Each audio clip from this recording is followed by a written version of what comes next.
Assalamualaikum warahmatullahi wabarakatuh. Selamat pagi anak-anak semuanya. Hari ini kita akan belajar tema 1, tema 4, hidup rukun di masyarakat pada pembelajaran 3 dan pembelajaran 4. Selamat menyaksikan dan selamat belajar.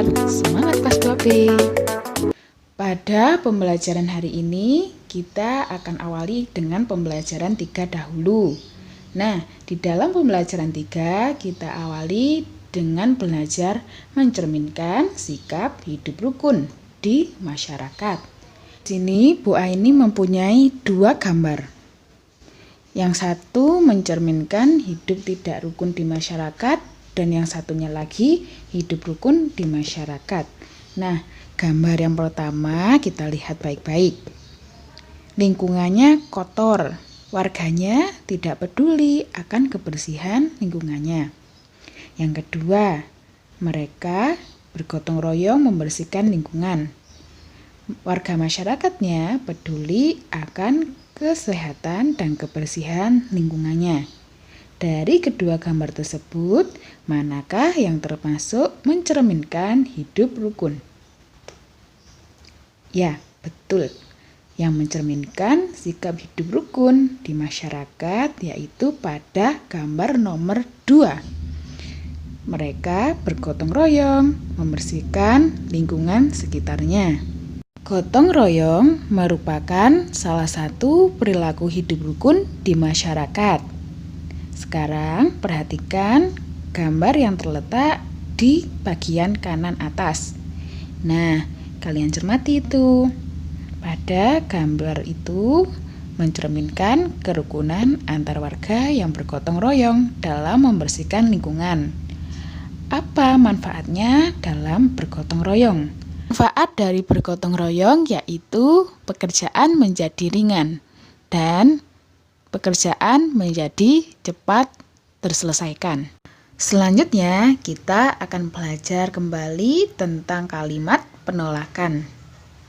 Kalimat penolakan merupakan kalimat yang ditujukan untuk menolak atau tidak sependapat terhadap pendapat orang lain. Nah, di dalam kalimat penolakan ditandai dengan kata tidak. Kata tidak dapat ditambahkan dengan kata maaf, terima kasih, dan lain kali ya. Nah, penggunaan kata tersebut agar bahasanya menjadi santun dan sopan.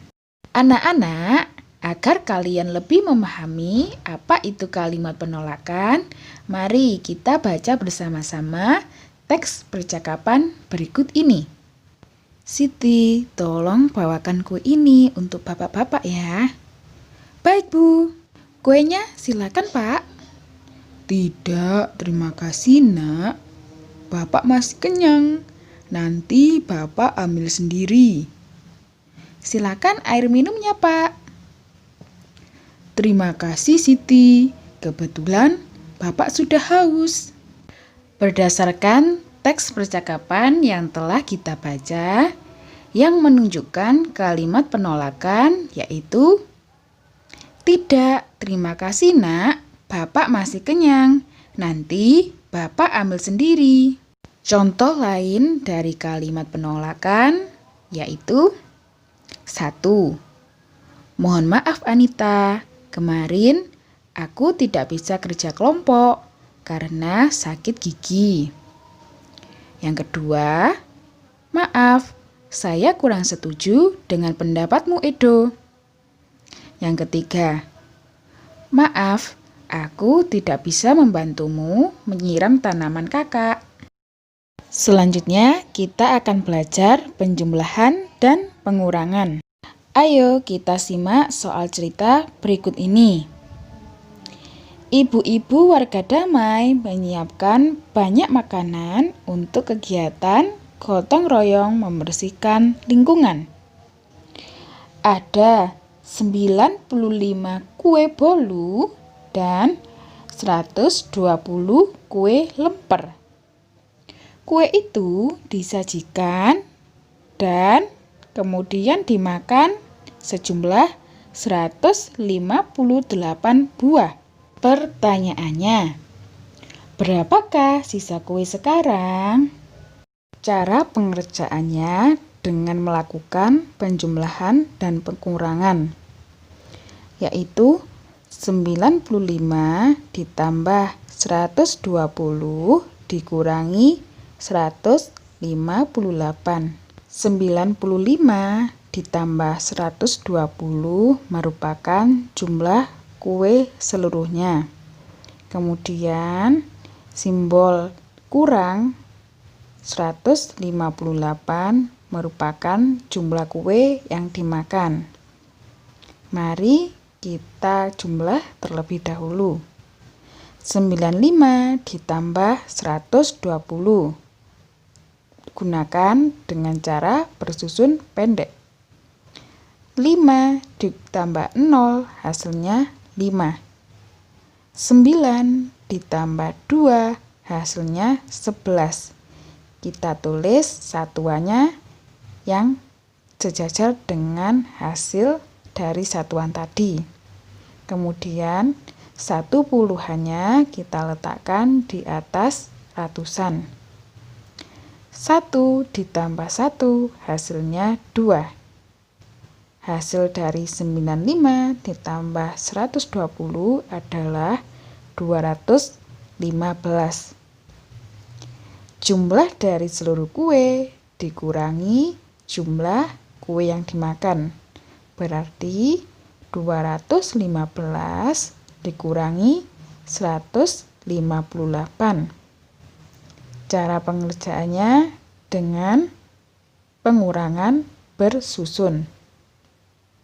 5 dikurangi 8 tidak bisa. Maka angka 5 pinjam angka 1 puluhan di depannya. 10 ditambah 5 hasilnya 15. 15 dikurangi 8 hasilnya 7. Angka depannya yaitu puluhan sudah meminjamkan 10 puluhannya pada satuan. Maka puluhan pinjam ke ratusan. Jadi puluhannya adalah 10. 10 dikurangi 5 hasilnya 5. 2 tadi sudah meminjamkan 1 ke angka puluhan. Jadi 2 dikurangi 1 hasilnya 1. Kemudian kita kurangi. 1 dikurangi 1 hasilnya 0. Jadi sisa kue sekarang adalah 57. Pada pembelajaran 3 berikutnya, kita akan belajar tentang membuat atau merancang sebuah karya dari bahan alam. Apa itu bahan alam? Bahan alam ialah semua bahan-bahan yang asalnya dari alam, yang dapat kita temukan di lingkungan sekitar kita dan dapat dipergunakan sebagai bahan baku kerajinan. Mari kita simak 2 gambar yang tertera pada video. Gambar pertama merupakan contoh prakarya dari bahan alam berupa daun. Daun dapat kita temukan di sekitar rumah kita. Gambar kedua merupakan contoh prakarya dari bahan alam berupa biji-bijian. Berdasarkan contoh gambar prakarya tersebut, berikut bahan dan alat yang digunakan untuk membuat prakarya dari bahan alam. Yang pertama, ada lem kayu. Yang kedua, ada daun. Yang ketiga, ada selotip. 4, ada kertas. 5, ada biji-bijian. 6, ada ranting. 7, ada gunting. Dan yang terakhir, kita membutuhkan pensil dan spidol untuk menggambar sketsa.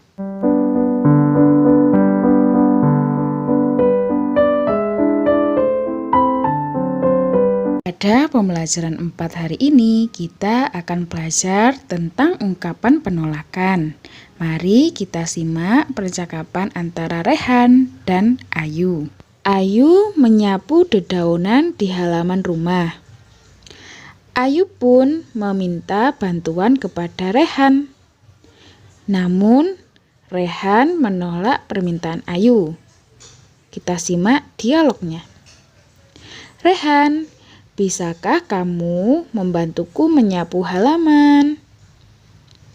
Maaf, aku tidak bisa membantumu, Ayu. Aku akan menyiram tanaman. Berdasarkan percakapan antara Rehan dan Ayu, ungkapan penolakan yang diucapkan Rehan yaitu, maaf, aku tidak bisa membantumu, Ayu. Aku akan menyiram tanaman. Kata maupun kalimat yang menandakan ungkapan penolakan yaitu pada kata maaf dan tidak bisa.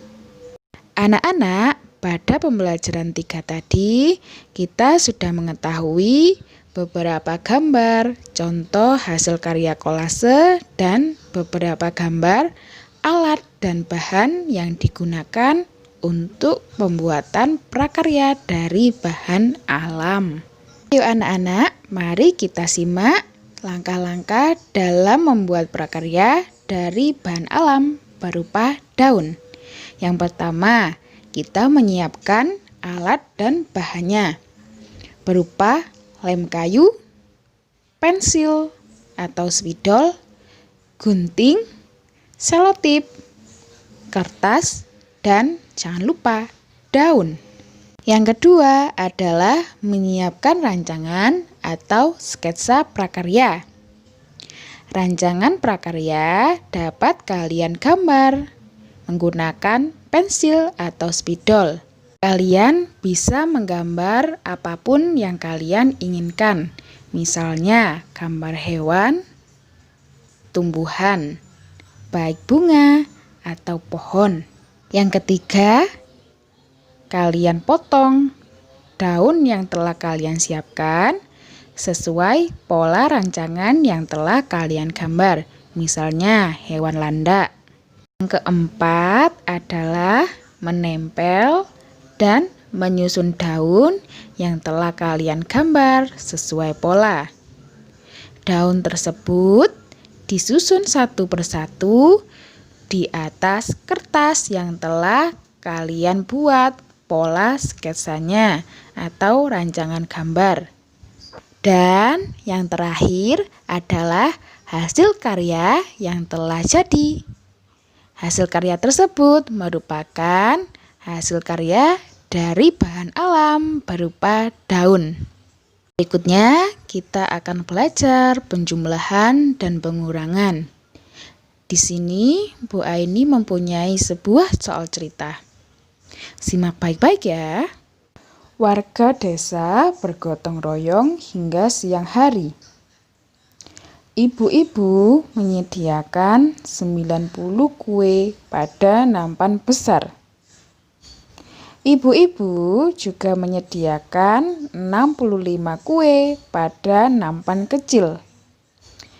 Sebanyak 127 kue yang telah dimakan. Pertanyaannya, berapa kue yang tersisa?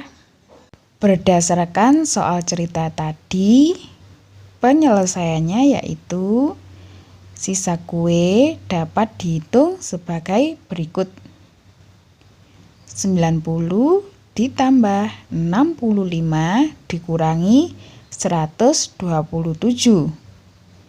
Angka 90 dan 65 merupakan jumlah kue yang tersedia di nampan.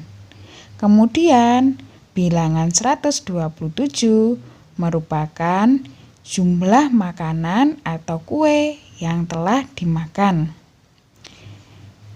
Cara pertama, kita kerjakan penjumlahannya terlebih dahulu, yaitu 90 ditambah 65. Kita kelompokkan puluhan dan satuannya dulu.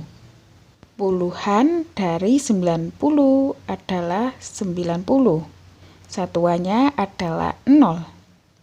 Puluhan dari 65 adalah 60 dan satuannya adalah 5.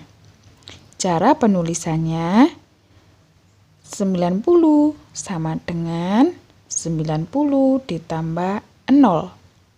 Di bawahnya tepat kita tulis 65 sama dengan 60 ditambah 5. Selanjutnya kita jumlahkan satuannya terlebih dahulu atau bagian yang paling kiri. 0 ditambah 5 sama dengan 5. 90 ditambah 60 hasilnya 150. Cara menjumlahkannya dari 0 dulu. 0 ditambah 0 sama dengan 0. Ditulis di situ 0. 9 ditambah 6 hasilnya 15. Ditulis di situ. Jadi jumlahnya adalah 150. Dari hasil 90 ditambah 60. Kemudian kita jumlahkan semuanya. 150 ditambah 5 hasilnya 155. Setelah melakukan penjumlahan, selanjutnya kita kerjakan pengurangannya.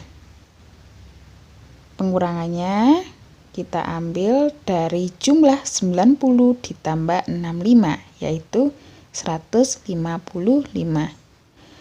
155 tadi dikurangi 127. Nah, masing-masing bilangan tersebut kita kelompokkan ratusan, puluhan, dan satuannya. Ratusan dari angka 155 adalah 100. Puluhannya 50. Dan satuannya adalah 5. Angka ratusan 127 adalah 100. Puluhannya adalah 20.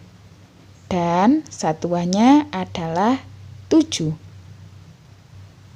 Cara penulisannya 155 sama dengan 100 ditambah 50 ditambah 5. Di bawahnya tepat 127 sama dengan 100 ditambah 20 ditambah 7.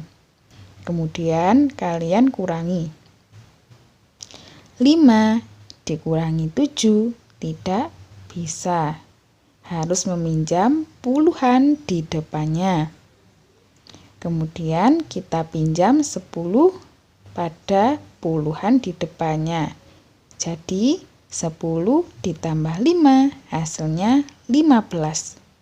15 dikurangi 7 hasilnya adalah 8. Kemudian kita kurangi puluhannya. Angka 50 tadi sudah dikurangi angka 10 karena dipinjamkan ke angka satuannya. Jadi 50 dikurangi 10 hasilnya 40. 40 dikurangi 20 hasilnya adalah 20. Kita beralih ke ratusannya. 100 dikurangi 100 hasilnya adalah 0. Hasil penjumlahan dari ratusan, puluhan, dan satuan tadi kita jumlahkan. 0 ditambah 20 ditambah 8 hasilnya adalah 28. Jadi ada 28 kue yang masih tersisa. Demikian pembelajaran pada hari ini. Wassalamualaikum warahmatullahi wabarakatuh.